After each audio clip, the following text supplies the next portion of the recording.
Glass shattered under the weight of my anger before I even realized it. The champagne flute hit the floor and exploded into 1,000 pieces. Gregory Finley stood in the middle of the office holding his own glass, smirking like he'd just won something. My phone buzzed. An email from HR, subject line, termination notice effective immediately. I opened it with shaking hands. "You're fired," Gregory said out loud, making sure everyone heard. The office went silent. Printers stopped humming. Conversations died mid-sentence. 20 pairs of eyes darted between me and him. Some looked shocked. Others looked secretly amused, like they'd been waiting for this show. I clutched the edge of my desk to keep from falling. My heart pounded so hard I could hear it in my ears. 3 days. I had taken 3 days off sick. 3 days to recover from the flu that left me barely able to stand. And now that simple act of taking care of myself had become the excuse for my public humiliation. I sat down slowly. My legs wouldn't hold me anymore. The broken glass crunched under someone's shoe as they walked past, probably heading to the break room to gossip. My hands were still shaking. Not from sadness. From pure rage. How dare he? How dare Gregory Finley fire me in front of everyone like I was nothing? I stared at the email on my phone screen.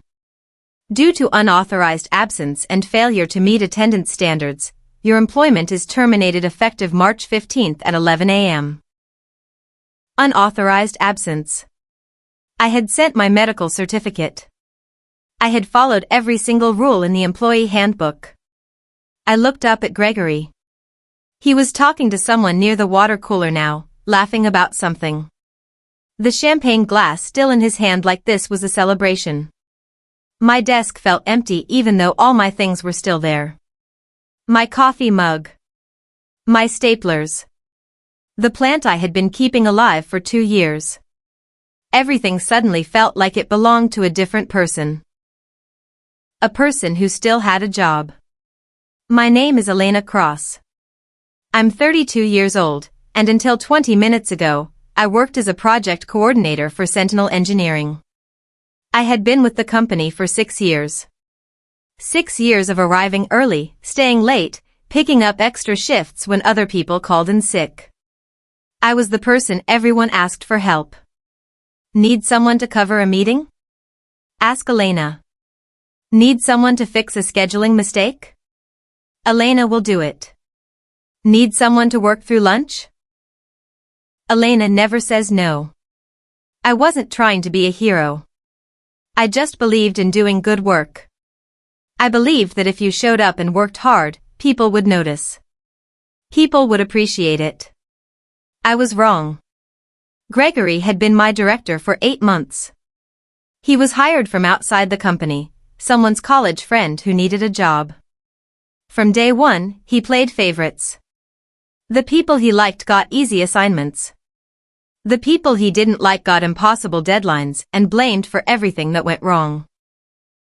I fell into the second category within a week. 3 weeks ago, I found something. It was a Friday afternoon, and I was organizing project files for our current job, a chemical processing facility we were designing for a major client. The project was worth $12 million. It was the biggest contract our company had ever handled. I was looking for the updated safety compliance report when I found a different document. It was buried in a subfolder labeled Archive, Do Not Use. The document was a safety inspection report from our structural engineering team. It flagged serious concerns about the ventilation system design. The report said the airflow calculations were wrong. If the facility was built according to the current plans, toxic fumes could accumulate in certain areas. Workers could be exposed to dangerous chemical levels. The report recommended immediate design changes. It was dated February 18th. 3 weeks before I found it. At the bottom of the report was a note in red text, "Urgent, must address before final approval." I checked the project timeline. Final approval was scheduled for March 20th. 5 days from now. I asked my coworker, Marcus, about it during lunch that same day. Marcus had been with Sentinel for 12 years. He knew how everything worked. Did you see the safety report on the chemical facility? I asked carefully. Marcus looked uncomfortable. He glanced around the cafeteria before answering. Yeah, I saw it, he said quietly. Gregory told us to ignore it. I set down my sandwich. What? He said the engineering team was being overly cautious. That fixing the ventilation design would delay the project by 6 weeks and cost an extra $400,000. He decided it wasn't necessary. Marcus leaned closer. Elena, everyone knows Gregory cuts corners. He's been doing it since he got here. But nobody says anything because he's connected to the VP. Complaining about Gregory is a good way to lose your job. He looked at me seriously. Just keep your head down and do your work. That's what the rest of us do. I didn't say anything else. But I couldn't stop thinking about that safety report. That night, I sat at my kitchen table with my journal. I've been journaling since college. It helps me think clearly when everything feels overwhelming. I wrote down everything I knew about the safety report. The date. The findings. Gregory's decision to ignore it. I wrote down Marcus's warning about keeping quiet. Then I wrote something else. If I stay silent and someone gets hurt, I'll never forgive myself. I stared at those words for a long time. I thought about the workers who would eventually work in that facility. People with families. People who trusted that the building they worked in was safe. I made a decision that night. I wasn't going to react impulsively. I wasn't going to march into Gregory's office and yell. I was going to be smart about this. Methodical. I was going to gather evidence. I was going to document everything. And when the time was right, I was going to make sure the truth came out. I just didn't know then that Gregory would fire me before I got the chance. The Monday after I found the safety report, I started planning. I created a private folder on my personal laptop at home. I labeled it Project Documentation. Inside, I began mapping out what I needed. First, I needed proof that Gregory knew about the safety concerns. Second, I needed proof that he deliberately chose to ignore them. Third, I needed proof that this decision put people at risk. I made a list of documents to find: the original safety report, any emails between Gregory and the engineering team, project timeline documents showing the delay costs, and the final design plans that were submitted to the client. I knew I couldn't access all of these files directly. Some were in Gregory's restricted folders. But I was patient. I started small. Every time I had legitimate access to shared files for my regular work, I looked for anything related to the chemical facility project. I took screenshots. I saved copies to my personal cloud storage. Nothing illegal. Just saving information that I had proper access to as part of my job. On Wednesday, I found something important. I was updating the project calendar when I noticed an email thread I hadn't seen before. It was between Gregory and Tom Chun, our head structural engineer. Tom had sent the original safety report to Gregory on February 18th. The email said, "Gregory, attached is the safety assessment for the chemical facility ventilation system. We've identified critical issues that must be addressed. The current design doesn't meet OSHA standards for chemical exposure limits. We strongly recommend redesign before final approval." Gregory's response was sent 4 hours later. "Tom, I've reviewed your concerns. While I appreciate the thoroughness, I believe we're being overly cautious here. The client is expecting delivery on schedule. Making design changes now would push our timeline back significantly. Let's proceed with the current plans. I'll take responsibility for this decision." I read that email 3 times. I'll take responsibility for this decision. He knew. He knew the design was unsafe, and he chose the schedule over safety. I took a screenshot and saved it to my personal folder. First real evidence secured. The next day, Gregory called a company meeting. Everyone gathered in the main conference room at 2 p.m. Gregory stood at the front with a PowerPoint presentation showing the chemical facility project. "I want to talk about excellence," he began. His voice was loud and confident. "This project represents everything Sentinel Engineering stands for. We're delivering quality work on time and under budget." He clicked to the next slide. It showed the project timeline with a big green check mark. "Some people in this company worry too much," he said. He didn't look at anyone specific, but I felt several people glance in my direction. They want to second-guess every decision. They want to slow things down with unnecessary reviews and excessive caution. He smiled. "But that's not how winners work. Winners make tough decisions. Winners trust their expertise." Several people nodded. Gregory had a way of making his recklessness sound like confidence. After the meeting, I heard two managers talking near the elevators. "Gregory really knows how to lead a project," one said. "Finally, someone who isn't afraid to make decisions," the other agreed. I walked past them without saying anything. But inside, I was adding this to my mental file. His arrogance was growing. Over the next week, I started asking careful questions. Not obvious ones. Just small inquiries that seemed normal. During a coffee break, I asked Jennifer from Quality Assurance, "Hey, have you noticed any issues with recent safety reviews?" Jennifer lowered her voice. "Between you and me, Gregory has been pushing projects through faster than usual. Last month, he approved a structural design that our team flagged for additional testing.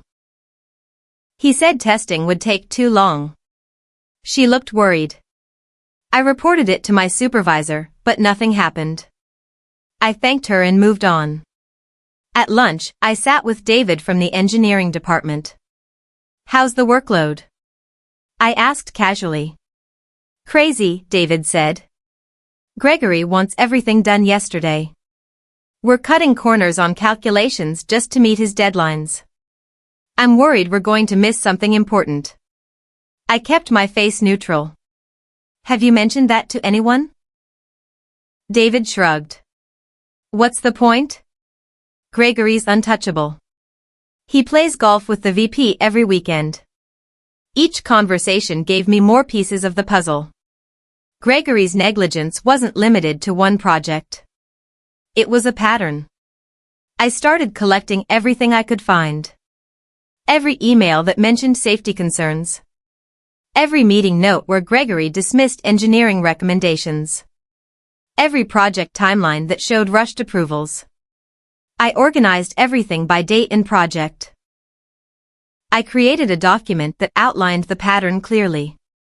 February 3rd, Gregory overrode structural concerns on the downtown office project. February 18th, Gregory ignored safety report on chemical facility ventilation. March 2nd, Gregory pushed through design approval without required environmental testing. I kept everything saved in 3 different places. My personal laptop. An encrypted cloud drive. And a USB drive I kept in my car. I wasn't taking any chances. Every piece of evidence was documented with dates, names, and sources. If anyone questioned my information, I could prove every single claim. I worked on this quietly, carefully, after hours at home. At the office, I acted normal. Smiled. Did my regular work. Didn't let anyone suspect I was building a case. I was calm. Methodical. Patient. Everything Gregory wasn't. But some nights, I struggled. I would sit at my kitchen table with all my evidence spread out in front of me, and I would ask myself, what am I doing? Was this revenge? Was I doing this because I wanted justice, or because I wanted to hurt Gregory for being a terrible boss?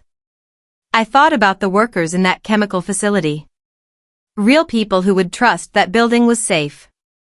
I thought about the other projects Gregory was rushing through. How many people could get hurt because he cared more about deadlines than safety?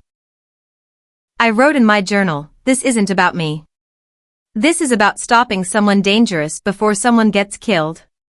But there was another voice in my head too.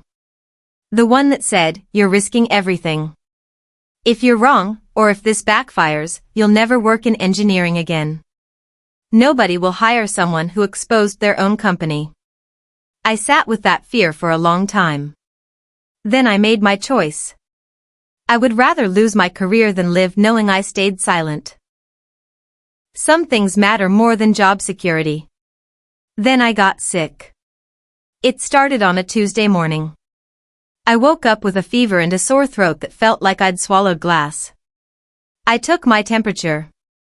102 degrees. I texted my supervisor, "I have the flu. Going to the doctor. We'll send medical certificate." I went to urgent care. The doctor confirmed influenza and wrote me a sick note for 3 days of rest. I emailed the medical certificate to HR and to Gregory. Then I went home and collapsed into bed. For 3 days, I barely moved. I slept, took medicine, and tried to recover. I checked my work email once. There was nothing urgent. On the 4th day, I felt better. Not perfect, but well enough to return to work. I got dressed, drove to the office, and walked in at 10:47 a.m. Gregory was waiting near my desk. He had a champagne glass in his hand. Other managers were standing around smiling. Someone had brought pastries. They were celebrating something. When Gregory saw me, his smile got wider. "Elena," he said loudly. Perfect timing. That's when my phone buzzed. The HR email. And that's when I knocked over the glass on my desk. I spent the rest of that day clearing out my desk in silence. I packed my coffee mug, my pictures, my staplers. People walked past and didn't make eye contact. At 4 p.m., I was carrying my box to my car when someone called my name. "Elena, wait." It was Rachel. She was a junior analyst who had started 3 months ago. She looked nervous. She glanced around to make sure nobody was watching, then handed me a folded piece of paper. "I found this in the copier room," she whispered. "I think Gregory forgot it there.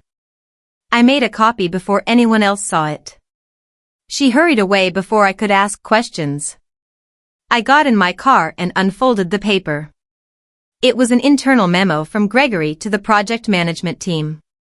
The subject line was, Safety review delays. The memo said, effective immediately, all safety review requests must be approved by me before submission to engineering. We cannot afford additional delays on current projects. Use discretion when flagging potential issues. Not every concern requires formal review. The date on the memo was March 1st. 2 weeks before he fired me. This was proof. Proof that Gregory was deliberately blocking safety reviews. That night, I made a decision. I couldn't go to HR. Gregory's connections protected him there. I couldn't go to my supervisor. They all reported to Gregory. I needed someone outside the company. Someone with authority. I researched for 2 hours and found what I needed.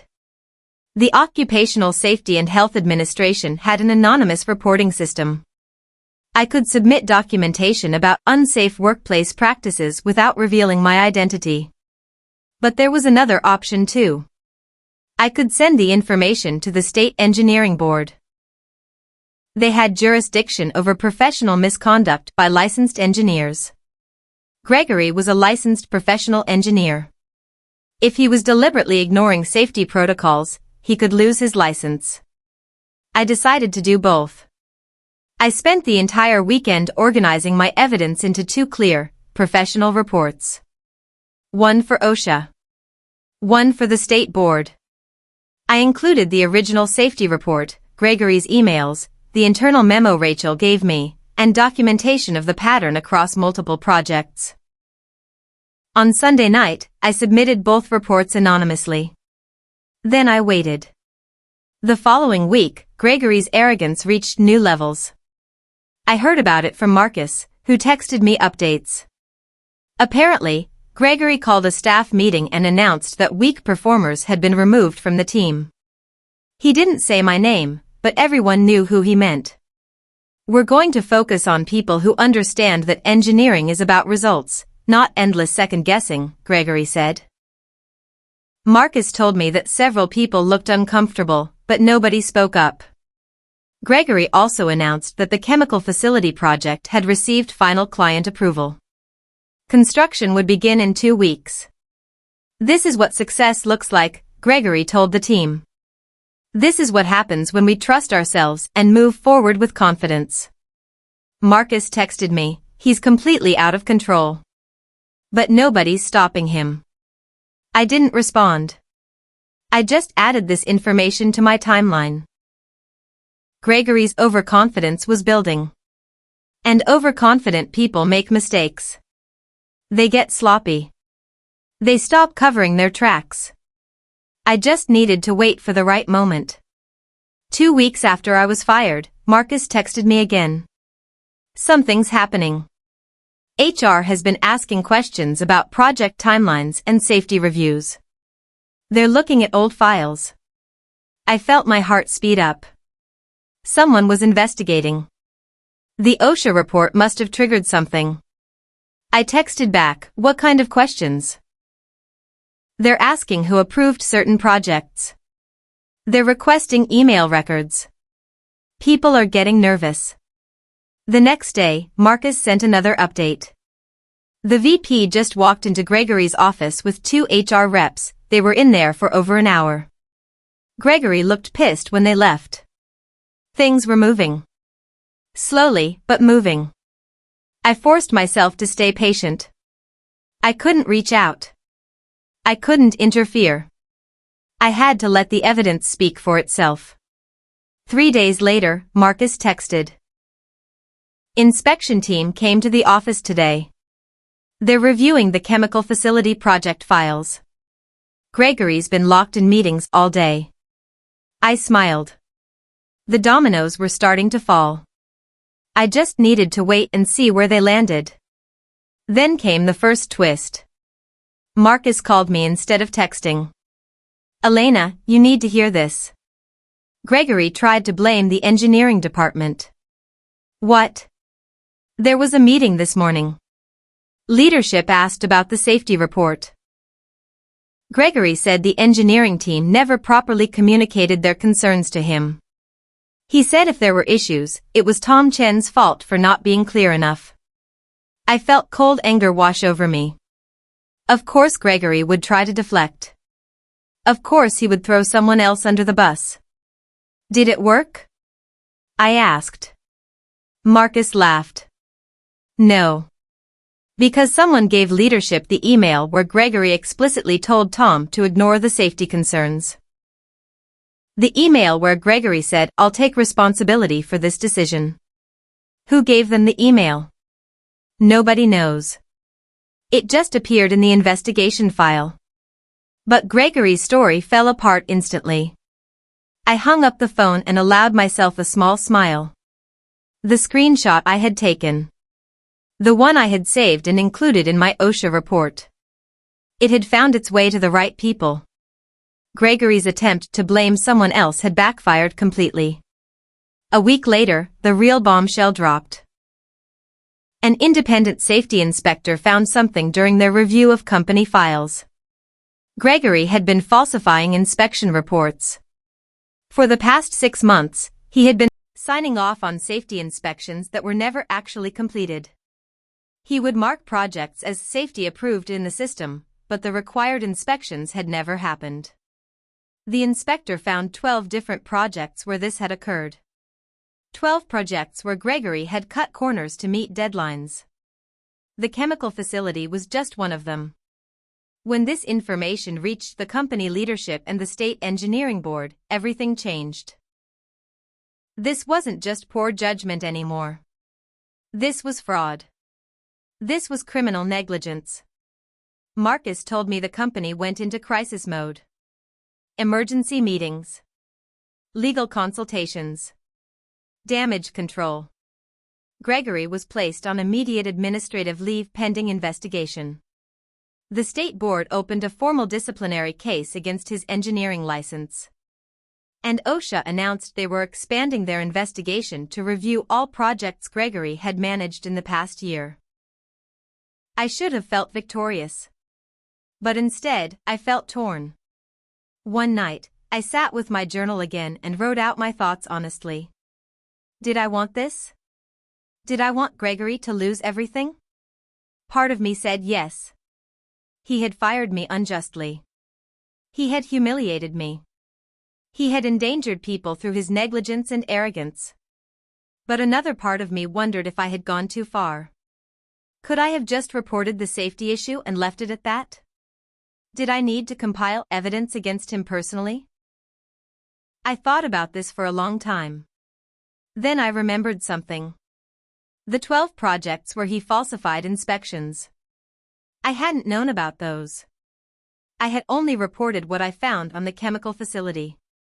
The investigation had uncovered the rest on its own. Which meant Gregory's downfall wasn't just about me exposing one incident. It was about a pattern of behavior that would have eventually been discovered anyway. I had just accelerated the timeline. I had just made sure it happened before someone got hurt or killed. The second twist came from an unexpected place. Tom Chen, the head structural engineer who Gregory had tried to blame, reached out to me. We met at a coffee shop near my apartment. Tom looked tired. I want to thank you, he said. For what? For whatever you did. I don't know if you're the one who reported everything, but I know Gregory tried to make me the scapegoat. If that email hadn't surfaced, I might have lost my job. He paused. The truth is, I should have pushed back harder against Gregory. I knew what he was doing was wrong. But I was scared of losing my position. I stayed quiet when I should have spoken up. Tom slid a folder across the table. These are copies of every safety concern I've raised over the past 6 months. Every email Gregory ignored. Every warning he dismissed. If you need them, they're yours. I looked at the folder. More evidence. More documentation of Gregory's pattern of negligence. Why are you giving this to me? Tom looked me straight in the eye. Because you did what I was too afraid to do. You stood up to him. And I want to make sure he never works in engineering again. The final confrontation was scheduled for March 28th. A board meeting where Gregory would be formally questioned about the safety violations and falsified inspections. The company had invited the state engineering board representatives to attend. Marcus told me they were also discussing criminal charges. I wasn't supposed to know any of this. I was no longer an employee. But Marcus kept me updated on everything. The night before the meeting, I prepared something. A written statement detailing everything I had observed during my time working under Gregory. The safety report I found. His pattern of dismissing engineering concerns. His pressure on staff to rush approvals. I included timeline documentation and copies of emails I had legally obtained. I sent this statement to the company's legal department, the State Engineering Board, and OSHA. I signed it with my full name. No more anonymity. No more hiding. If they wanted to know who had exposed Gregory, they could know. It was me. Elena Cross. The employee he had fired for taking 3 days of sick leave. The board meeting happened at 9 a.m. I wasn't there, but Marcus described it to me later. Gregory walked in confident. He had hired a lawyer. He thought he could talk his way out of this. The VP started the meeting by laying out the findings. The falsified inspections. The ignored safety reports. The pattern across 12 different projects.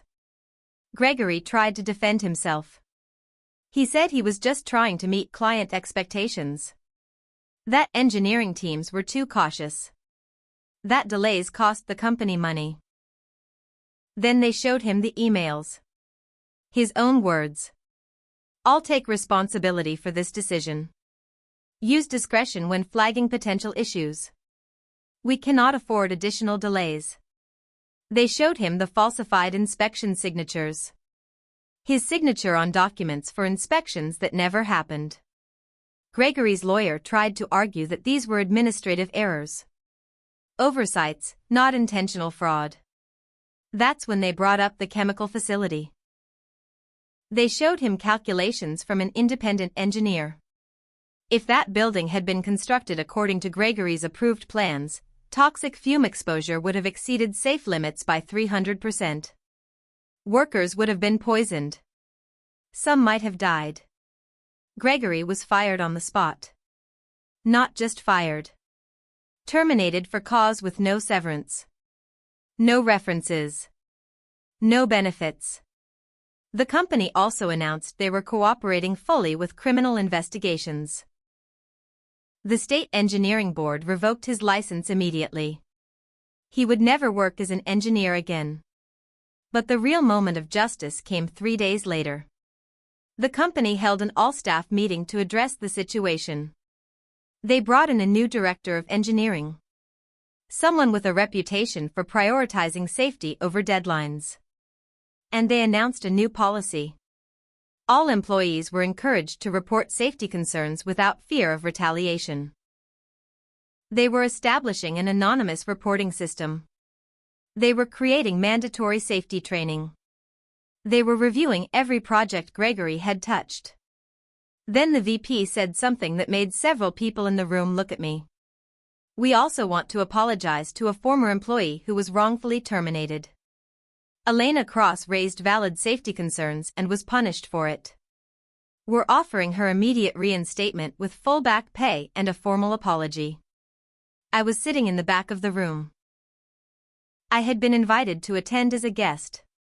When the VP said my name, everyone turned around. Some looked surprised. Others looked guilty. Gregory's former supporters looked away. I stood up slowly. I walked to the front of the room. The VP extended his hand. Ms. Cross, on behalf of Sentinel Engineering, I apologize. You were right. And we were wrong. I shook his hand.